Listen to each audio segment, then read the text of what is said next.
Without further ado, please welcome Liz Truss to the stage.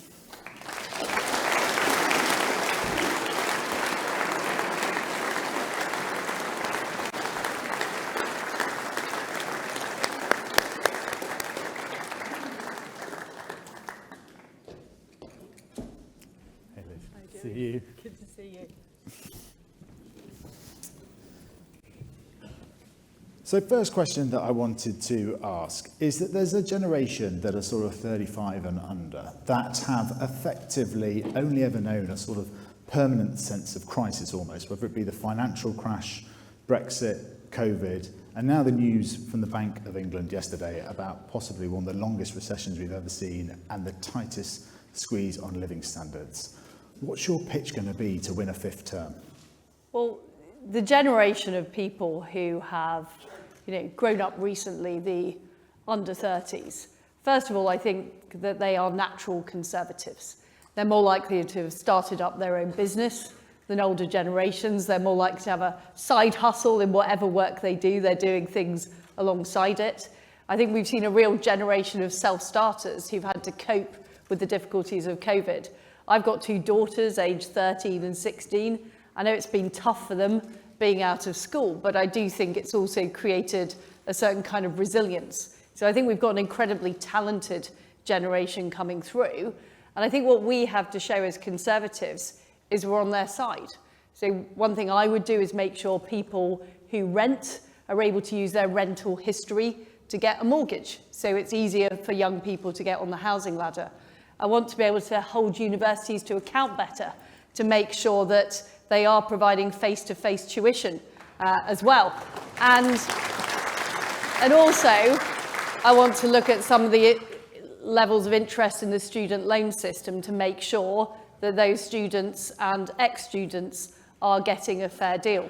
But fundamentally, what we need to do is we need to show people that there is hope and there is an optimistic future ahead of us. And as I've said, we're brilliant at startups, but we need to be better at funding the scale-ups. So one of the things I would do is unleash more investment into our economy through reforming Solvency II. I met some investors in the city this morning. They told me that if we get on and do that, we could release tens of billions. We can create the British version of Silicon Valley.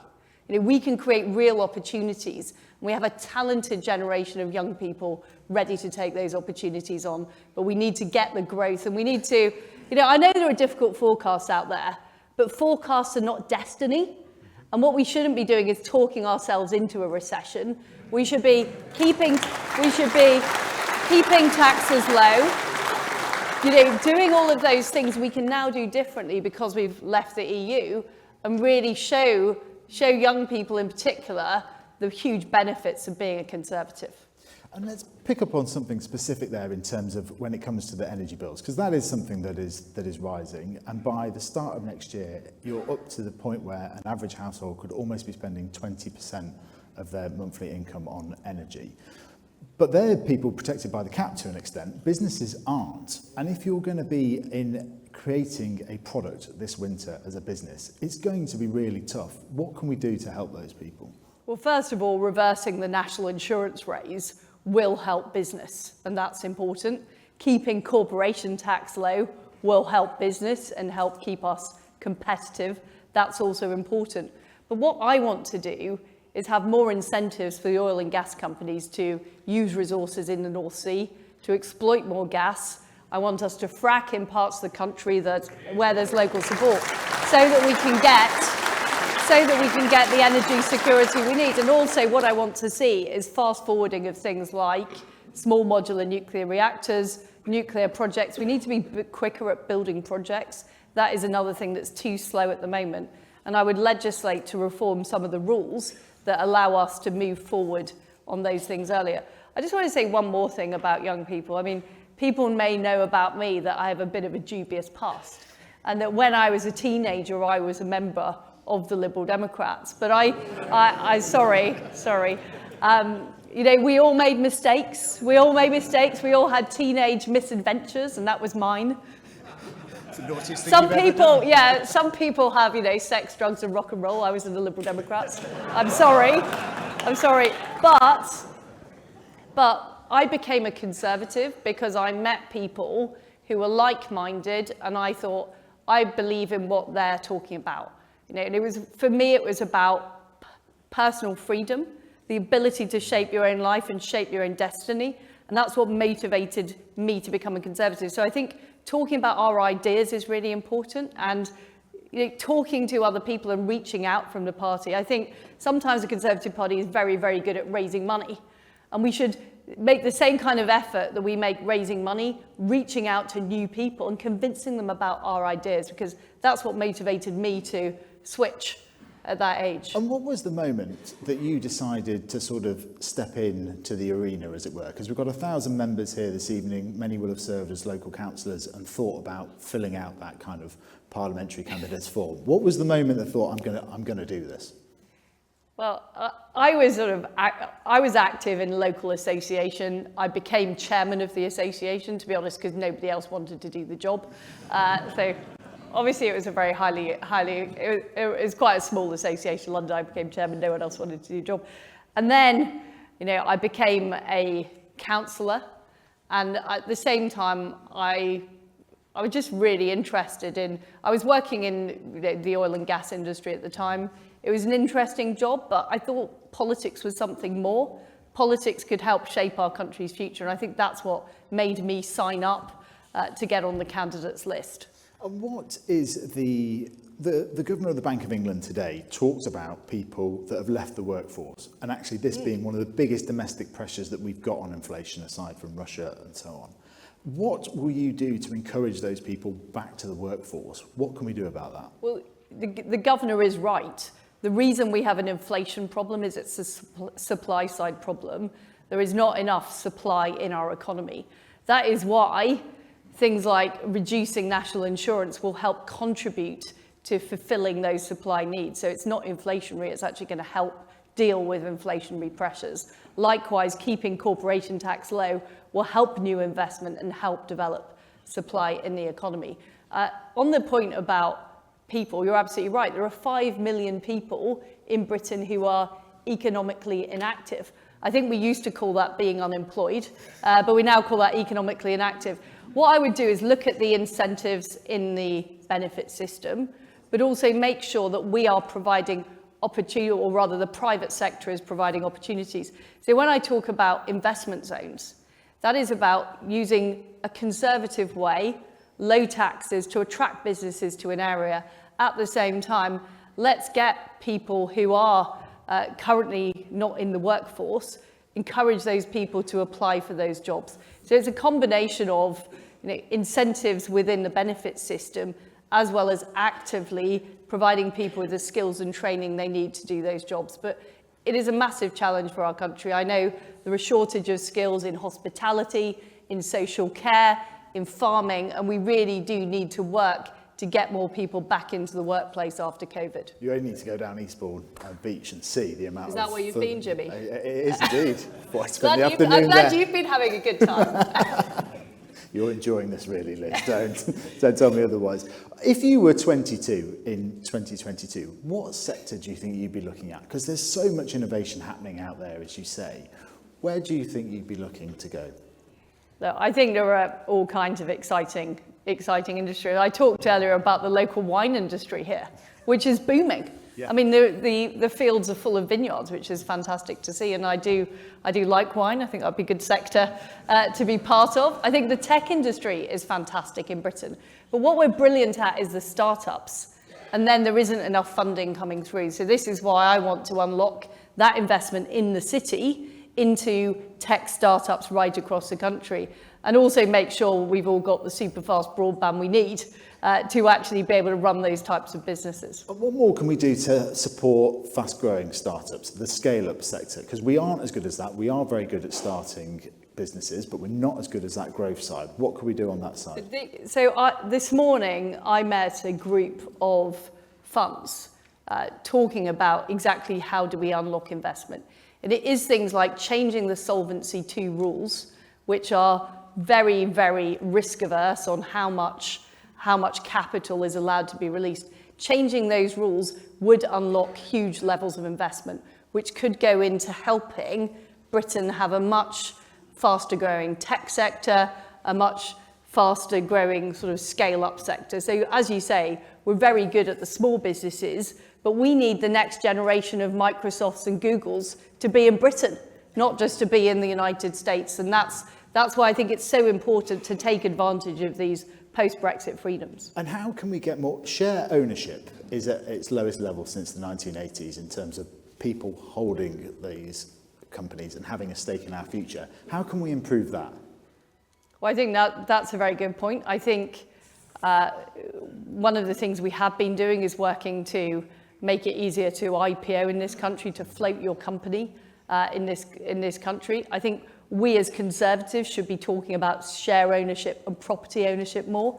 Sometimes I think we've been a bit afraid to talk about Conservative principles, but we value a society where people have shares, where they own property, where they own a stake in the future. And I think that it's partly a communication problem, but it's also about making life easier for retail investors. Using technology better, I think, is important as well. Interesting. We're going to come to audience questions in just a moment, so get ready to approach the people with the mics. But just before we do that, I wanted to ask you what your favourite podcast was, aside from Jimmy's Jobs, of course. Jimmy's Jobs is obviously my favourite podcast. I do actually like a podcast which is called Women with Balls. And I don't know if it's by Katie Balls of The Spectator. It's not any reference to male genitalia or anything like that. And yes, I do think that's very good because it has a lot of punchy women on it. You'll have heard both the candidates talk about the importance of a growing economy and the role that scale-ups have to play in that. And that's why I wanted to invite you to join me at Scale Up Week 2022, which runs from the 19th until the 22nd of September. It's led by the Business Growth Fund, one of the UK's most active investors in fast-growing companies. It's being hosted alongside the Scale Up Institute and the Department for Business, Energy and Industrial Strategy. Throughout the week, leaders of fast-growth businesses, chief execs and policymakers will be discussing the crucial issues and opportunities facing scaling businesses in a decade of change. It's free to attend. All you need to do is Google Scale Up Week 2022 to find out more and register. Right, so we're going to go to questions on that. Let's go down to first here. So, yeah, we're just right down. I might just stand up. Yeah, I have literally gone for the person right behind you, so that with a Liz banner. So. Right, could you hold it for me, please? Right. Hi, I'm Tara Moore. I'm 37 and I'm significantly impaired. I'm also the Brexit campaign manager. Considering there are many of the population with a invisible disability or significant impairment, do you know what personal independence payments are? And how will your government ensure that we get meaningful employment? Well, thank you, Tara. First of all, I think what you are advocating for is incredibly important. To be honest, I don't know the level of personal independence payment, but what I can say to you is that what I want is to make it much easier for people in your position to get into jobs and also have the opportunity to set up your own businesses. And I know that the Department of Work and Pensions is working on how we do this better and how we help. You're shaking your head. You're obviously not happy with the Department of Work and Pensions. And what I'd want to do is talk to you about how can we help deal with the issues that you face in getting employment. How can we make it better in terms of the available opportunities, including be able to start up your own business. And I would want to do that as Prime Minister because my focus is unlocking the talent and potential of every single person in this country, and that includes your talent and potential.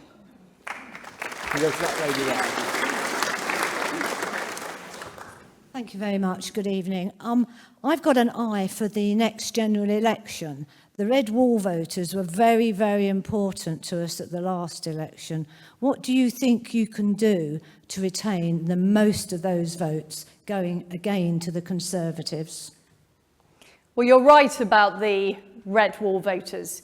They were incredibly important. And as somebody who comes from the north of England, I found it incredibly heartening that many people, in places like West Yorkshire, in places like, County Durham, voted Conservative for the first time.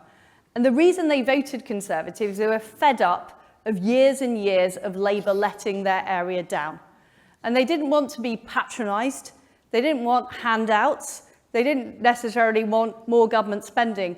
What they want is opportunities, jobs and enterprise. And that's why it's so important that we help industries like the steel industry become more competitive internationally. It's why it's important that we get the investment into our manufacturing industries by reforming things like Solvency II. And it's also important that we deliver what we said we would deliver in 2019. We promised new hospitals, we promised new railway lines, we promised new roads, we promised fibre. You're right, it does cost money, but there is money in the budget for it, but sometimes I'm afraid there's too much government bureaucracy in the way of getting it done. And what I can say to you is I am somebody who doesn't take no for an answer from Whitehall. I push things through, regardless of some of the protests. And what I would make sure is that if elected as your Prime Minister this autumn, I will put those projects on fast track. So we're delivering for people. And so by 2024, we have spades in the ground, in the red wall seats and in seats across England where we've made promises, including here in Eastbourne, where I know we're promising a hospital. I will make sure those things happen because people will see whether or not we deliver. And that's what's important.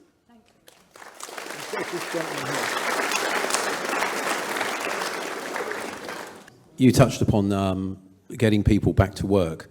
From my perspective, from the introduction of the new health and care bill, and with it now being introduced, especially with the introduction of palliative care and end-of-life care, it's a very specialist field. And having spoken to a lot of people, how do you intend to not only cover the chasm that there is within the care sector of specialist people, but how do you intend to retain them?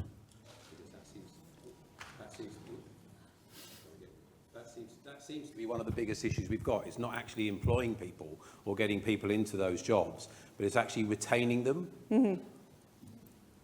So, as I said earlier on, I would make sure that the money that we have allocated to health and social care goes to social care, because I do think that's where some of the biggest issues are.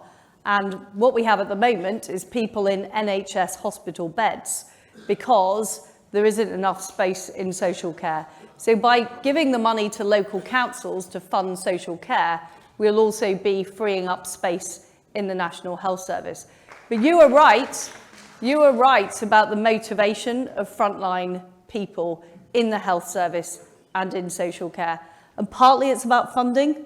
I understand that. I know there are issues about mileage rates for people in social care. I know there are issues about wages, and we can help with the national insurance reverse, for example, on things like wages. But it is also about the respect people are treated with. It's about the level of centralised bureaucracy that we particularly experience in the NHS. So it's also about treating people with respect and making sure people are empowered on the front line to do their jobs, so the jobs are as fulfilling as possible. I think that's very, very important. And how can we make sure that the NHS is able to keep pace with the private sector in terms of the different array of flexibility they're now able to offer in terms of working from home, etc.? People like teachers and nurses and doctors aren't going to have that flexibility. And actually, early on in their careers, they're sort of sent to all parts of the country with very little control. What can the government do to kind of enforce a bit of more flexibility in that? Well, I have to say there's quite a lot of the private sector who want more of their staff to be in the office as well. So I don't think it's just the public sector. I do think it is important that we get more people back into offices, because we need to make sure our town centres and city centres thrive. But also you learn from other people when you're in work, when you're talking to each other. And I think whilst it worked to some extent during COVID, I certainly got Zoom fatigue. I know a lot of people in the civil service got Zoom fatigue. So I think we do need to try and encourage people to come into the office, more, than they do at present. I think there is a case for more flexibility in terms of where people are allocated to within the National Health Service, for example. And I think there's a big case for more local control. At the moment, what I hear is people are frustrated by the level of central diktat. They're frustrated by the number of levels of management above them.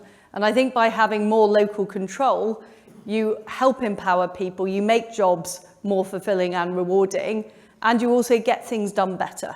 Because the people locally know much better than the people in Whitehall about what's going on and how to fix the problems.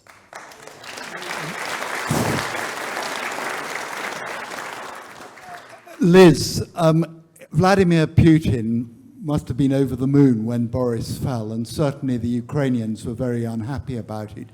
What will you do to make Putin feel a little less smug and to put heart into the gallant Ukrainians? Well, you are right that Boris Johnson is hugely respected in Ukraine. There's both a street and a croissant named after him, and I don't think many international leaders have achieved that.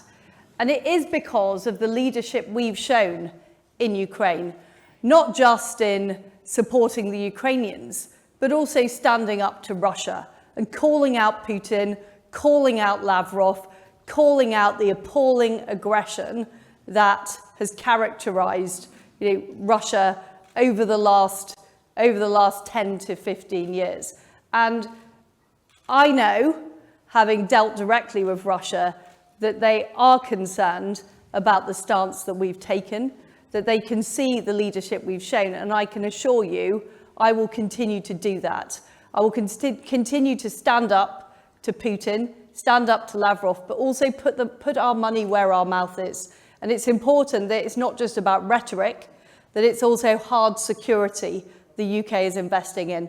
That's why I intend to increase defence spending to 3% of GDP, and also review our integrated review to make sure it's dealing with the threat that we now face on European shores, which is much worse than it was 5 or 10 years ago.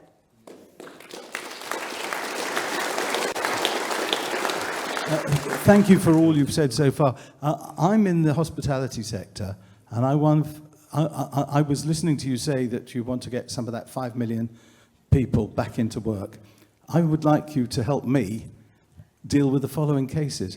I was trying to employ people to help in my business, and on 5 occasions I had people accepting jobs and then were told that they're part-time jobs, they can't afford to take them because they would lose their benefits more than I was able to pay them. Thank you. Well, you make absolutely the right point, and this is my point about making the incentives in the benefit system work so people are better off when they take up jobs. And we made some changes because of COVID. COVID is now over. We now need to change the benefit system back, and we also need to more actively be encouraging people into work, because it's not just damaging your business, the ability to get people to work in it, it's also costing taxpayers money as well. So it's a win-win to change the system to help those people back into work, and I'm determined to do that.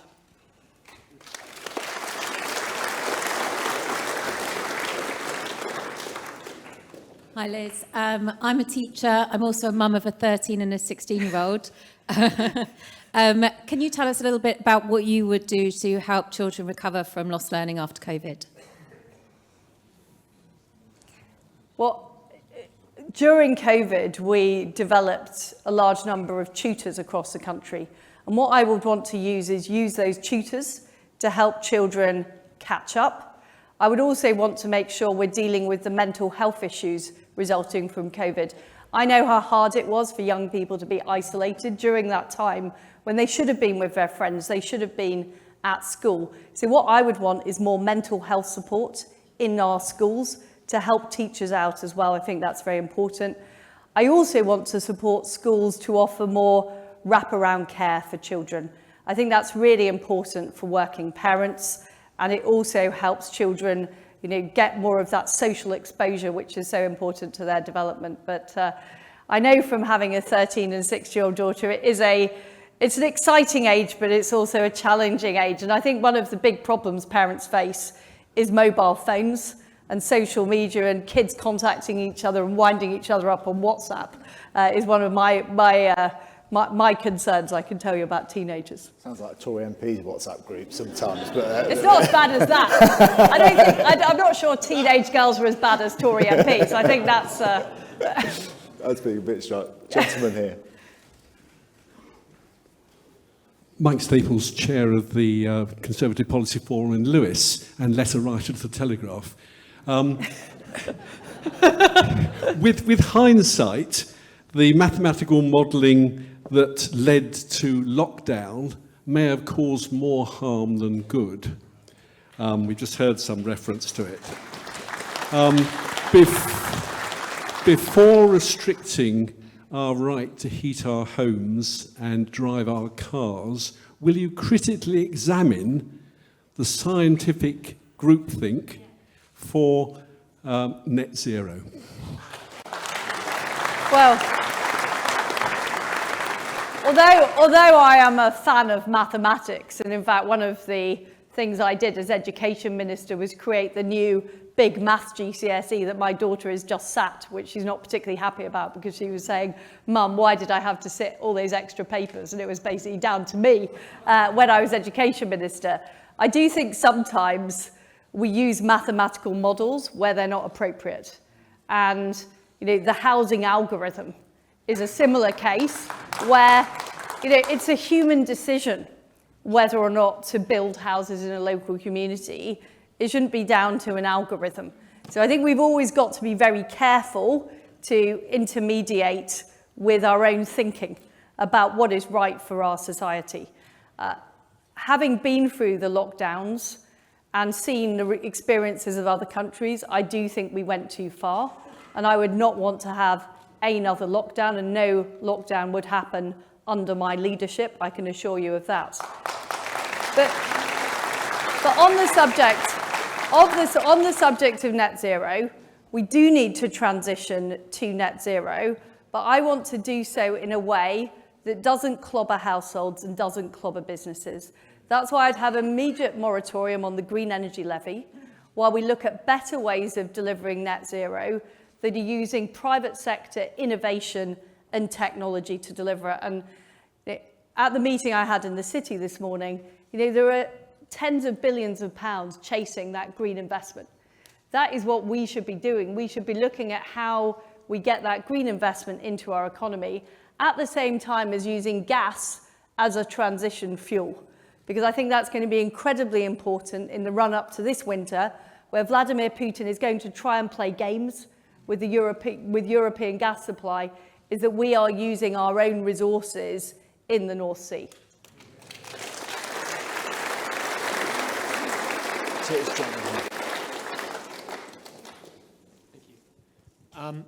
So you talk about the need to implement new laws to stop annoying protests. Being a student of Sussex University, I can very much empathise with that. We got a great display of it earlier here today. Were those some of your friends? Probably. So I'm just concerned about how that's going to be done whilst balancing the crucial right to freedom of speech and freedom of expression. So I completely agree with freedom of speech and freedom of expression. What I think is wrong is when Extinction Rebellion activists glue themselves to trains and disrupt commuters who are going about their business.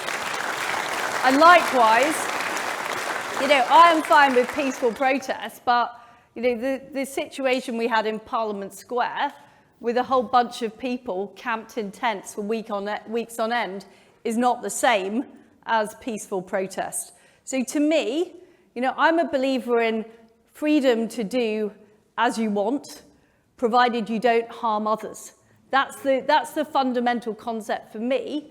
But what I think we've got to a stage of in our society is where there is deliberately disruptive activity, which isn't just about peaceful protests, it's about trying to disrupt democracy, trying to disrupt people's everyday lives, and I think that is a problem. So there's a balance to be struck, but one person's freedom should not mean that other people suffer misery. Liz, I had two quick final questions. There's been a lot of blue on blue in this leadership election, as there inevitably is going to be. But I wanted to know, what do you think is your opponent's greatest strength? So Rishi is somebody I've worked with in cabinet. He's a very intelligent person. He's a very competent minister, and I would be very pleased that if I'm successful in this contest, if he would work with me in our team. And a final one.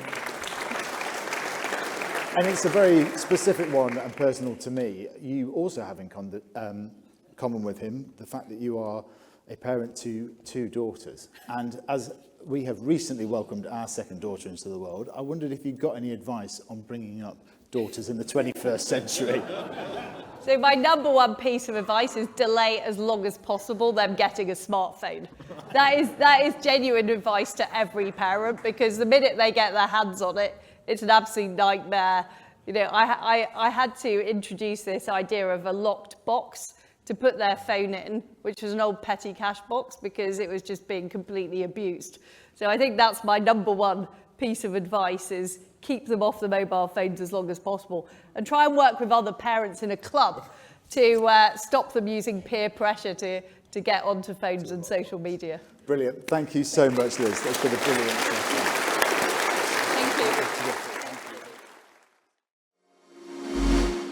This show is made possible by the fantastic support of our various partners, and I wanted to thank the Octopus Group. The Octopus Group is a collection of 8 entrepreneurially minded businesses across financial services and energy, all founded on the one simple belief that people and the planet deserve better. They are intent on building a better tomorrow for future generations and are a certified B Corp, demonstrating they care as much about the impact of their investments as the returns they generate. I am proud that Octopus have backed this show since the second series, and they are the reason why we are now able to put such a professional show together.